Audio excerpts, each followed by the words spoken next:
bi segin ka aw fu danti foli min na an b'a fɔ auzubillahi mina shaitana rajim bismillahir rahmanir rahim allahumma salli ala sayidina muhammadin wa ala alihi sayidina muhammadin wa salim. An bi ala fo ka barikada ka soli caya an kuntigi ka muhammadu rasulullah cɛba min ni mati kelen ye Aminata den ala k'an to a hɔrɔma kosɔn kisi ni nɛɛma b'a ye sallallahu alaihi wa sallam. Ka aw fo ka aw waleɲuman dɔn an filɛbaga cɛma an'a musoma ka bɛn ni aw ka sigi ani aw ka wagati cogoya ye. Aw bɛ diɲɛ seleke naani k'a na fɛn fɛn na an ka foli bi aw ye n'aw ka wagatiw cogoya ye. O hukumu kɔnɔna la an y'a bila yɔrɔ min na dɔgɔkun tɛmɛlen an bɛna ta yen bi ni o ye ani an balimamusow ye ɲɔgɔn fɛ minnu bɛ n'olu y'an ka porteurs musow ye n'o y'an ka finitigilaka musow ye an ni olu de bɛ jɛlen bi ka masala. Dɔgɔkun tɛmɛlen an ye ɲɔgɔn sɔrɔ yan ayiwa ala sɔnna ma bi dɔgɔkun in fana na n'o ye bi ntɛnɛn ye an bɛna ɲɔgɔn sɔrɔ yan nɔ ayiwa présentation i b'a sɔrɔ dɔgɔkun tɛmɛna mɔgɔ dɔ kan siga t'a la an bɛ segin a kan walasa aw ka se ka faamuyali sɔrɔ o kɔnɔna la. An b'an ɲɛsin an ka présidente ma madame la présidente n'o ye madame Konare Lafiya Jara ayiwa an ɲɛ b'a la fini b'a fana la bi Lafiya Jara i b'i présenter jama la. Ne ye madame Konare Lafiya Jara ye ne ye militaire muso ye en même temps n ye gendarme musow fana ka marraine ye. Ayiwa an b'i fo an b'a fɔ i bisimila kɛnɛ kɔnɔna la folikan b'i bolo ka ɲɛsin an filɛbagaw ma. N b'an filɛbaga bɛɛ lajɛlen fo ka tila k'an ka sherifuba Usmane Sherif Madani Ayidara a n'a ka denbaya bɛɛ lajɛlen ka Sherifla TV baarakɛla bɛɛ lajɛlen fo ani n yɛrɛ kɔrɔmuso ɲumanba Matu. A diya n b'a nɔ an bɛ segin ka aw yɛrɛ fo kosɛbɛ. O kɔfɛ Batoma ko madame Kulu Batu. Madame Kulu Batu ne ye commandant ye 22e promotion muso ayiwa koja ɲɔgɔn na kama ni fête ninnu sera an b'an cɛw ka fini don ka défilé kɛ hali n'a tɛ s'a kɛcogo la mɔgɔ min sen tacogo ni ka kusa la an b'o kɛ commandant ye komi ne ka surun ni bɛɛ ye ne bɛ bila ɲɛfɛ walasa ne kana tunu jama cɛla kɔfɛ de ne ye commandant Jara sɔrɔ ka da yɔrɔ min na ayiwa an b'i fo ne tun bɛna nin ɲininka ko ne ko commandant sɔrɔla cogo di mais komi i y'a ɲɛfɔ a diyara an b'i fo a faamuna ayiwa madame Mariko bisimila. Ok, ne Madame Marco Fatim Malé, ne présidente de la 22e promotion Janamir Mousso. Nous est 2007 Mousso parce que 22e promotion bêta dola. 2007 Mousso de do. Janamir Mousso. Ne odin. Ewa. Afamiana et police Mousso. Ne Madame Sidibé, Kadija Berté, ne police Mousso. Ne chargé au sport académie na fene. Ayiwa an bɛ aw fo ka aw bɛɛ lajɛlen waleɲuman dɔn. Ayiwa yani an ka don émission kɔnɔ fɔlɔ an ye 1 minute de silence kɛ mɔgɔ dɔ bɛ yen i b'a sɔrɔ ale ye émission tako filanan in ye a ma tako fɔlɔ in ye donc hali bi an bɛ 1 minute de silence kɛ ka tasibila kɛ ka ɲɛsin an ka finitigilakaw ma minnu sɔnna k'u ni di ka anw na kisi minnu tora fasoko in na minnu sɔnna ka a yira k'a fɔ olu ye kalikan de signé wa u bɛ kalikan in labato nka olu tɛ boli fiyewu n'o ye anw ka finitigilakaw ye n'olu sɔnna k'u bɔ tile kɔrɔ ka anw ta don suma la an bɛ aw fo k'a fɔ aw ye k'aw joyeuse fête ala ka san caman jira an n'aw la minnu bɛnna yarabi alahu ala ka bada dali nɔgɔyaw ye ala k'u kɔw barika 1 minute de silence an bɛn'o k'u ye ni ala sɔnna.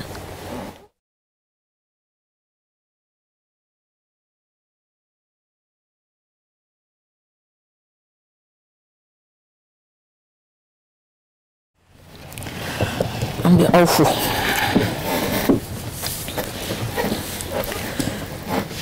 ayiwa Lafiya Jara an y'a bila yɔrɔ min na an b'a ta yen o ye dɔgɔkun tɛmɛnen ni ma fili an y'a bila sɔrɔ sɛgɛ minnu bɛ tenintigi musow kan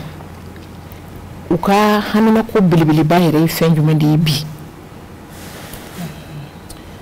Matu sɛgɛn min b'an kan dɔrɔn an ka sɛgɛn ala sɛgɛn de don a ma nɔgɔn n'a ma ɲɛ ala ye i lajarabi min b'i kan n'o ye ala ye garisɛgɛ kɛ sɔrɔsi musoya ye jɔn tɛ taa k'a da kan da donc anw ka sɛgɛn tɛ se ka fɔ an bɛ dugawu de kɛ dɔrɔn ala ka lakana sabati an ka jamana kɔnɔ ala ka bɛn sabati n'o kɛra an cɛw fana u bɛ dɔɔnin k'an kɔrɔ an hakili bɛ sigi wagati la mais pour le moment an bɛɛ b'a dɔn jamana an ka jamana ka kalan ala ye lajarabi bi an ka jamana kan donc halisa dugawu de bɛ se fɛn bɛɛ la an ta kɔni ye dugawu kɛ ala donc halisa ala ka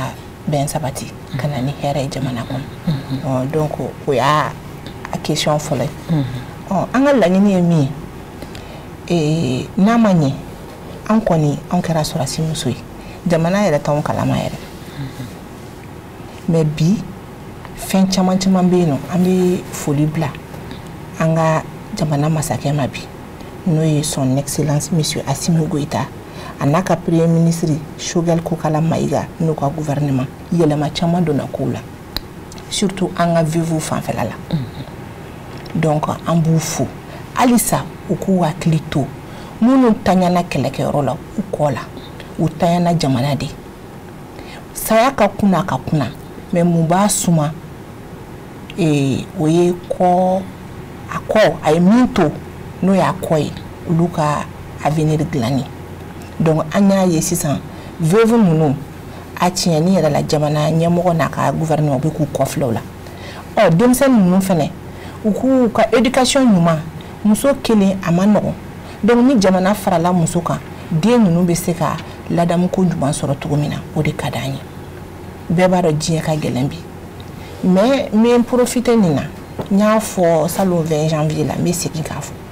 an ka veuve dɔw bɛ yen nɔ matu n'a fɔra ɲɛna k'u b'u cɛw ka pension min ta k'a kelen kelenna bɛɛ dɔw bɛ yen nɔ u t'hali 5000 sɔrɔ pension ye k'a fɔ an ka finitigilakaw fɛnɛ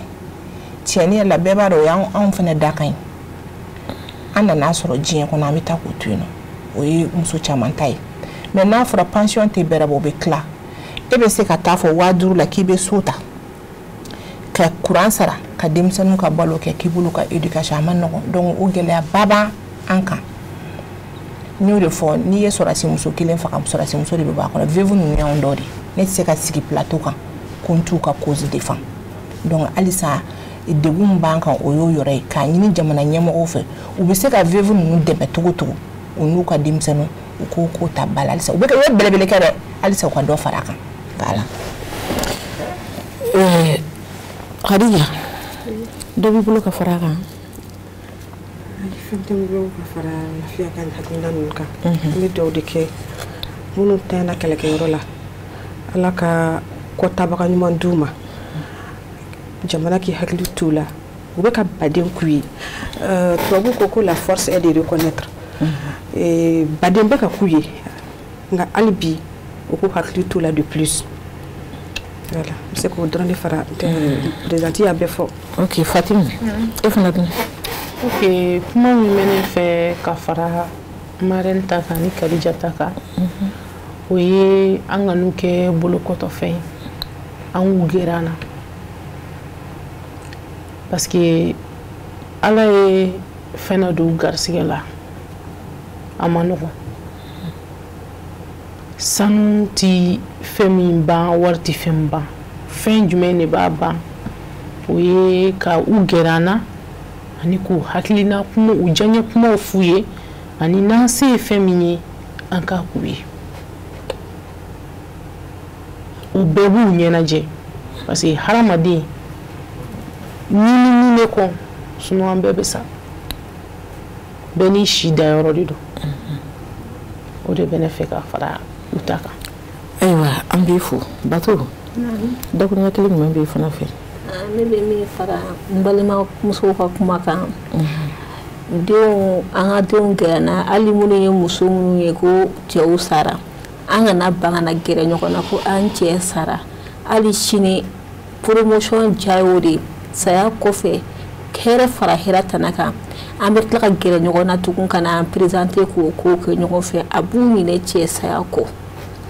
hakili tɛ se ka taa k'a to yen mais a dɔw lafiya dɔ bɛ na nin na k'a dɔn n cɛ ni nin jɛra halisa an bɛ jɛ kulu kelen kɔnɔ ka baara kɛ ɲɔgɔn fɛ o y'a la ɲuman ba yɔrɔ dɔ ye wari jɔyɔrɔ to yen sanu jɔyɔrɔ to yen n'an ka ɲɛnajɛ bɛ yen an n'u ka gɛrɛ ɲɔgɔn fɛ ka n'o kɛ ɲɔgɔn fɛ an bɛ tilen ka kontan min kɛ a don a b'a ɲinɛ ko caman kɔ ne bɛ se ka min fara kuma kan halisa k'a fɔ ko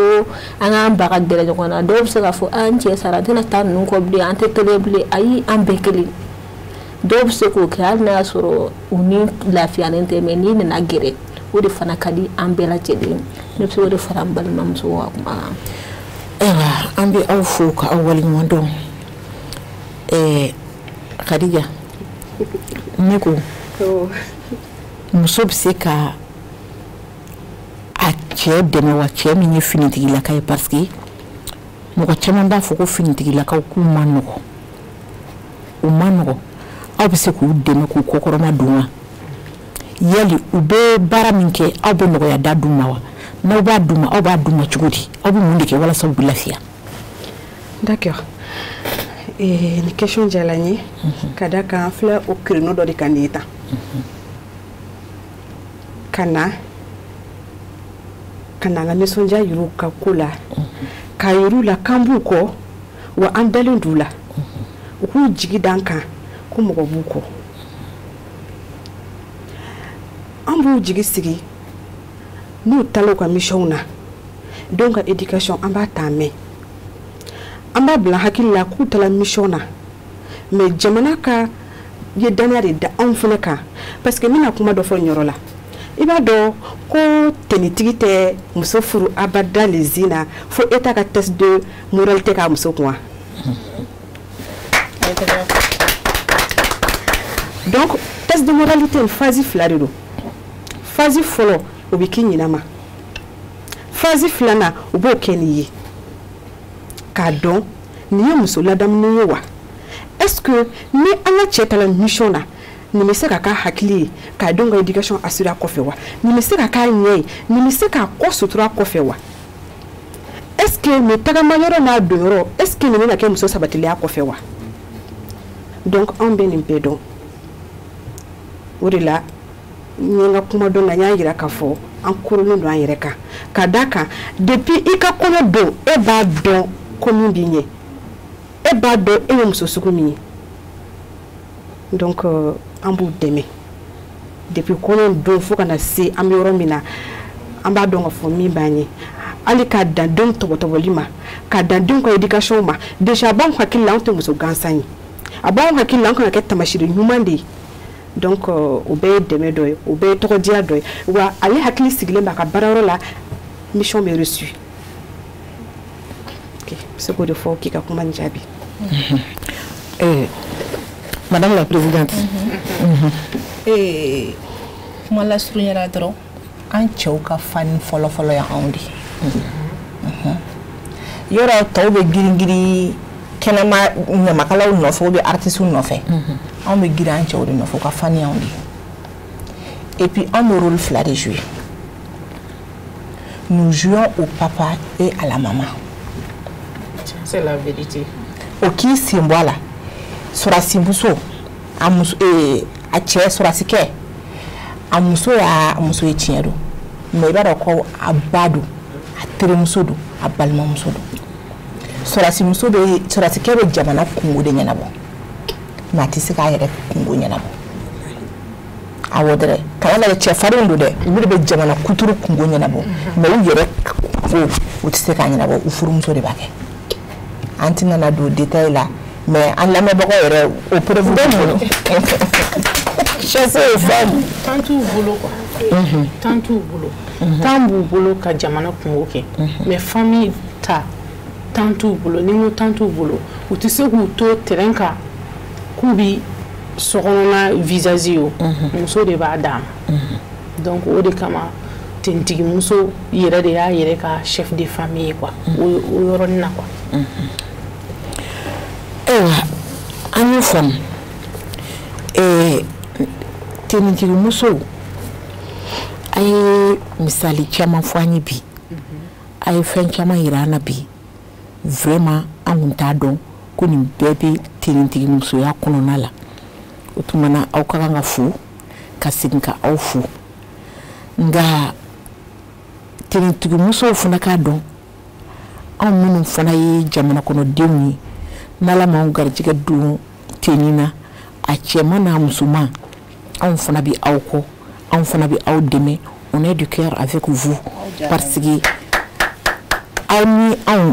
an si ka taa ka ɲɔgɔn to cogo si la u bɛ fɛn fɛn na u bɛ k'a kɛ jamana de ye u tɛ ka muso kelen garder u tɛ ka den kelen garder u tɛ ka fa garder u tɛ ka ba garder u bɛ jamana de garder u bɛ ka jamana de kɔlɔsi ka jamana de kisi o tuma an bɛ dugawu k'u ye su ni tile ala k'an n'u kisi ala k'an n'u tanga minnu taɲana ala ka bada dali nɔgɔya u ye u ye kɔ minnu to ala ka barika don u la o kɔfɛ madame la présidente ni mɔgɔ min ye yɔrɔ ɲininka sisan a ka di e ye Mali musow kɛrɛnkɛrɛnnenya la les femmes an ka mun de kɛ walasa ka finitigiw hali bi k'u kɔkɔrɔma don k'a yira k'a fɔ c'est-à-dire force ye anw de ye quoi ni mɔgɔ min m'o faamu a b'i tɔɔrɔ mais n'i y'a faamu a t'i tɔɔrɔ n'i y'a mɛn ko cɛba dɔrɔn bɔra musoba dɔ la donc mun de ka di e ye an ka o kɛ ka se k'an ka finitigilakaw kɔkɔrɔma don mato a fɔlɔ fɔlɔ mina fɛn dɔ fɔ mais barikaba de bɛ na o ye ladamu ye ladamu n bɛ segin a kan tuguni ladamu ladamu de bɛ na don tenue kɔnɔna na ni denw ni ladamu ma bɔ so ka na tenue kɔnɔ a bɛ kɛ tiɲɛni ye musow kɛrɛnkɛrɛnya la an ka segin kɔrɔlen ma an k'an denw mara ni mara seginna so i b'a ye gɛlɛya bɛ nɔgɔya bi na ni ye armée ta ka lajɛ fɔlɔ yɛrɛ i ma a bɛ fɔ ko den ɲuman denkolon tɛ ka sɔrɔsiya donc fo musow ka sɔn n'an sɔnna ka segin ladamu ma k'an denw mara ka ɲɛ non i ye finitigila ka dɛmɛ n'i y'a mɛn finitigi e yɛrɛ ma kuma n k'a bɔra du de kɔnɔ finitigi ye civil de ye n'a ka kɛ finitigi ye donc ne bɛ se ka min fɔ musow ye dɔrɔn hali sa cɛsiri in tɛ fila ye dɛ an k'an denw mara an ka segin ladamu ma ewa an bɛ fo wagati ale sɛbɛkɔrɔ kuruna an na ɲɛsin madame Mariko ma madame Mariko bi fanga bɛ aw bolo aw cɛlakaw bolo n'o ye an ka sɔrɔdasiw ye n bɔra sisan ka fifi ɲininka a ka di e fana ye an ka mun de kɛ ka se ka sɔrɔdasi ninnu kokɔrɔma don musow yɛrɛ dɔrɔn tɛ nin zihin dɛ population yɛrɛ a ka ja jamana yɛrɛ bɛɛ mun de ka di e ye jamana kɔnɔdenw ka min kɛ walasa k'an ka sɔrɔdasiw ninnu dɛmɛ. ok i ye ɲininka o la o diyara n ye min kɔni ka di ne ye jamana kɔnɔdenw ka sɔrɔdasiw dɛmɛ o ye jamana kɔnɔdenw ka fara sɔrɔdasiw kan sɔrɔdasiw bɛ baara min na pour que ka baara nɔgɔya n'u ye kunnafoni mɛn yɔrɔ min na numéro bɛ fan bɛɛ u ka numéro in wele pour que sɔrɔdasiw bɛ se ka o yɔrɔ kunnafoniya dɔn cogo min na ani u fana ka fara sɔrɔdasiw kan ka sɔrɔdasiw ni kisi u k'an dɛmɛ ka kɛlɛ kɛ n'a fɔra ka kɛlɛ kɛ a ma fɔ ka taa bin mɔgɔ kan dɛ n'u ye mɔgɔ min lakodɔn u k'o lase faamaw ma ka sɔrɔ a ma kɛ ni kɛlɛ ye toujours u ka faamaw dɛmɛ u ka baara la pour que u bɛ se ka jamana in baara nɔgɔya cogo min na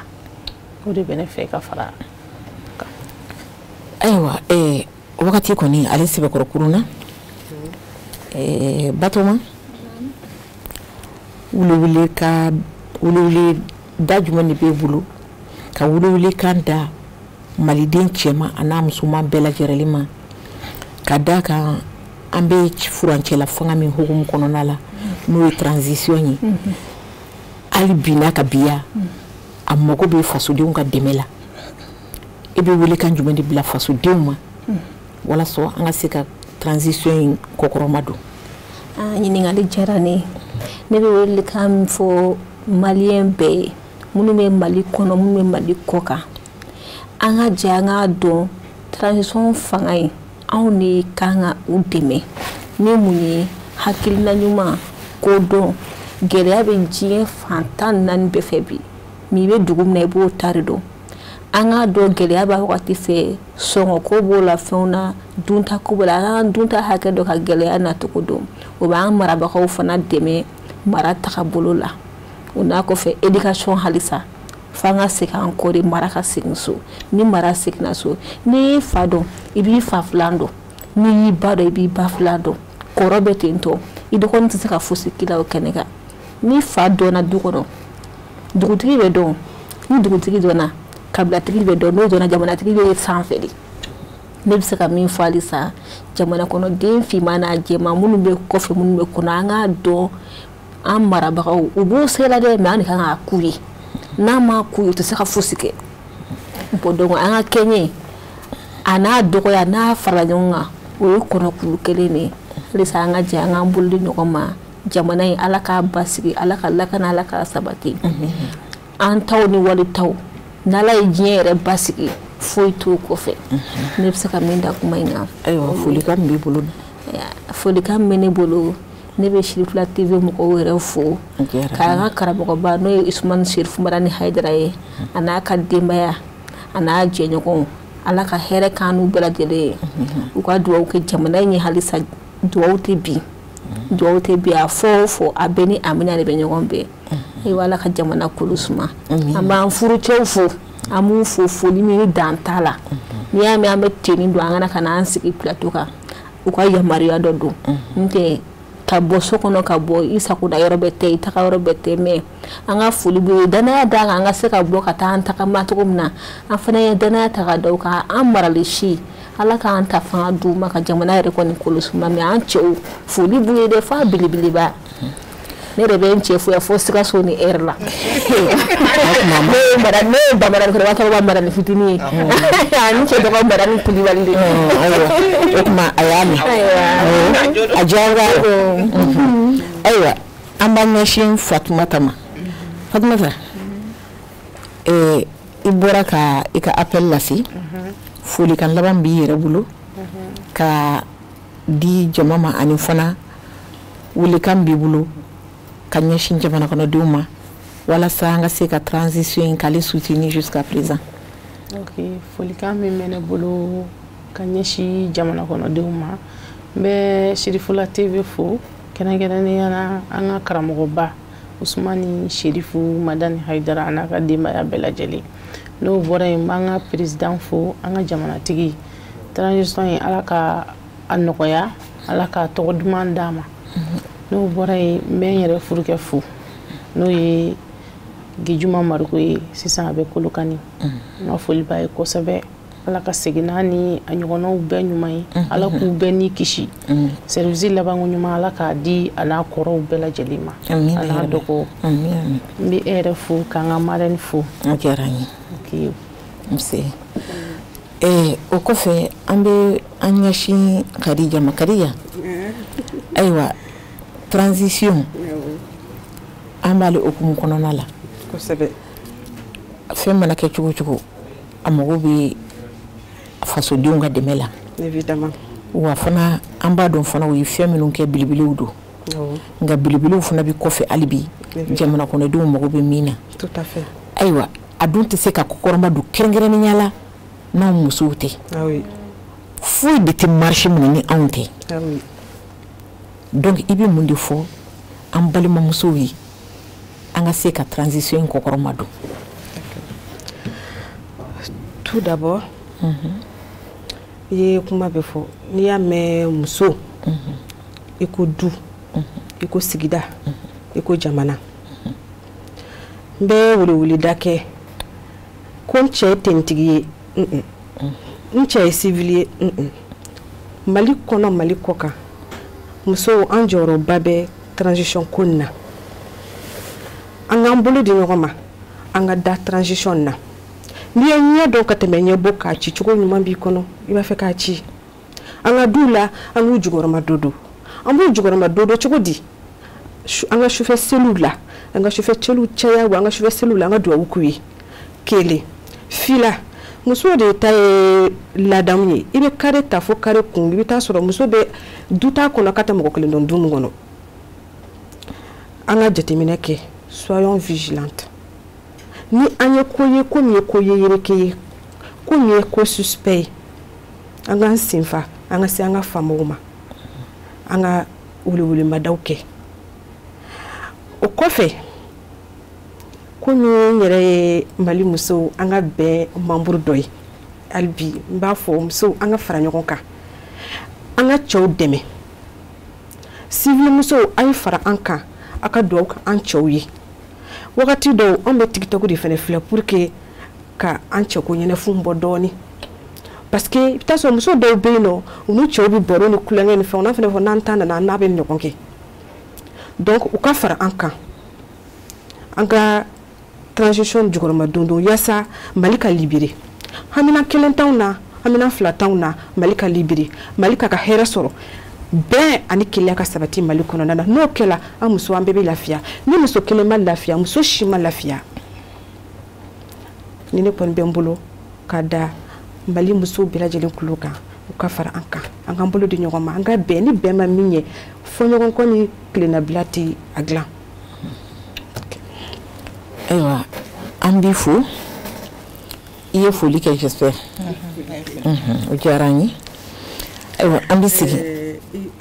lafiya m'an ka papa fo o de la ne ye foli kɛ m'an ka papa fo ne Bakari Sidibe fo prolifération na direction na prolifération des armes légères la n b'a baarakɛɲɔgɔn bɛɛ lajɛlen fo nga foli belebele b'u ye ala k'u bɛɛ lakanda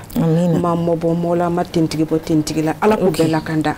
a diyara an ye wagati ale kuruna lafiya on dit qu'on a 1 minute donc chapeau à nos braves militaires nos braves maris o bɔlen kɔ a la k'a fɔ jamanadenw ye fɛn dɔ bɛ na an b'o kɔnɔ an ka b'o kɔnɔ transition in soutenir an t'a kɛla mɔgɔ ye an b'a k'an yɛrɛ de ye i b'a jateminɛ dɔ bɛ na o b'a fɔ ne de fɔlɔ nana non dɔ bɛ na dɔ bɛ 100 ans kɛ baara dɔ la dɔ bɛ na heure kelen o bɛ nɔ min bɔ e 100 ans baarakɛla e m'a bɔ i bɛ taa sɔrɔ dɔ fana bɛ yen nɔ la personne a toujours œuvré dans l'ombre donc n'an ma b'o kɔnɔ a tɛ ɲɛ faso jɔ baara yɛrɛ ko de don i y'a kɛ ala kama de an ka fɛn ko bɔ a la an ka jɔyɔrɔ ko bɔ a la n fɔlɔ an wolo bɔ a la donc ne tun bɛ fɛ k'o de fara o ta kan encore ne yɛrɛ fɛnɛ ka muso aw ni ce aw yɛrɛ aw dara ne na ka tugu ne kɔ a diyara ne vraiment ala ka an to ɲɔgɔn ye ayiwa o kɔfɛ an bɛna segin ka foli ni ta ni k'a di an filɛbaga bɛɛ lajɛlen ma jamana kɔnɔ ani jamana kɔ kan mɔgɔ bɛ nin wagati in na k'i bɛ ka Sherifula TV filɛ an b'a fɔ aw bɛɛ lajɛlen k'aw ni ce aw yɛrɛ ye an bɛ don kuma kɔnɔ an bɛ sinsin ni ala tɔgɔ ye wa an bɛ bɔ kuma kɔnɔ fana an y'an sinsin n'o ala kelen tɔgɔ ye ni ka Sherifu fo n'o ye Asidi Usmani Sherifu Madani Hayidara a n'a ka denbaya bɛɛ lajɛlen a n'a kanubaga bɛɛ lajɛlen diɲɛ seleke naani kana la an b'u yɛrɛw fo ne yɛrɛ karamɔgɔ Sɛni de Umu Jara n ka foli b'a ye ayiwa ka foli di Mali muso bɛɛ lajɛlen ma kɛrɛnkɛrɛnnenya la ka foli di Mali cɛ bɛɛ lajɛlen ma kɛrɛnkɛrɛnnenya la mɔgɔ bɛ yen k'i b'i faso fɛ k'i faso amour b'i la i faso ka finitigiw i bɛ k'u fɛ n'i kɛra i faso fɛ i tɛ faso janfa n'i kɛra i faso fɛ i bɛ finitigi ninnu kanu ka d'a kan u bɛ anw de ye u bɛ anw de ka baara la u bɛ jɔ anw de ye tilew kɔrɔ u bɛ samiyɛ sanji muɲu anw de ye u bɛ fonɛnɛ muɲu anw de ye u bɛ tilema tile muɲu anw de ye o tuma u sara tɛ anw bolo an y'a ɲini Alahu Taala fɛ minnu taɲana ala ka bada dali nɔgɔyaw ye minnu bɛ ɲɛnamaya la ala ka kisi ni tanga ala k'a k'u ye u ka denbayaw ya Rabbi ala kana u fɔ u ka denbaya kɔ jigi la ala k'a sɔrɔ ni minnu nana u k'a sɔrɔ u ka denbaya b'u sago la ala k'o kɛ ala kira hɔrɔma kosɔn sallallahu rasuli o tuma an b'i bɛɛ lajɛlen fo.